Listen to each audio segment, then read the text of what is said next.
வணக்கம் நண்பர்களே.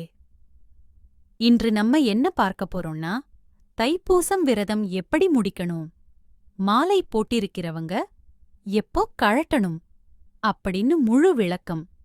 தைப்பூசம் முருகப்பெருமானுக்கு மிகவும் சிறப்பு நாள். இந்த நாளில் விரதம் இருந்தா மன அமைதி கிடைக்கும், வேண்டுதல் நிறைவேறும், கஷ்டங்கள் குறையும். அதனால்தான் பலர் மாலை போட்டு ஒரு நாள் அல்லது பல நாள் விரதம் இருப்பாங்க. இப்போ முக்கியமான கேள்வி, விரதம் எப்போ முடிக்கணும்? தைப்பூசம் நாளில் முதலில் முருகன் கோவிலுக்கு போங்க, சாமி தரிசனம் செய்யுங்க, அபிஷேகம் அல்லது ஆர்ச்சனை பண்ணலாம்.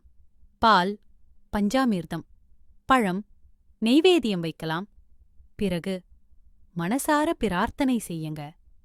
முருகா, நான் எடுத்த விரதம் நல்லபடியா முடிஞ்சுது, எனக்கும் என் குடும்பத்துக்கும் அருள் செய்யணும் அப்படின்னு சொல்லுங்க.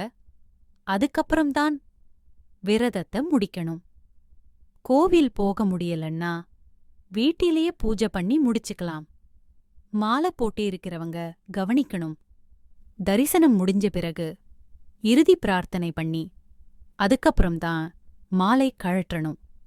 மாலையை தரையில் போடாதீங்க, பூஜை அறையில் வைக்கலாம் அல்லது மரத்தடியில் வைக்கலாம்.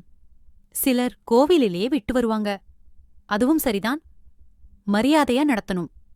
விரதம் முடிச்சதும் முதலில் பால் குடிங்க அல்லது பழம் சாப்பிடுங்க. உடனே கனமான சாப்பாடு வேண்டாம், லேசான உணவு எடுத்துக்கோங்க. இது உடலுக்கு நல்லது. இந்த தகவல் உங்களுக்கு பயனுள்ளதாக இருந்தா லைக் பண்ணுங்க, ஷேர் பண்ணுங்க, சப்ஸ்கிரைப் பண்ண மறக்காதீங்க. நன்றி, வணக்கம்.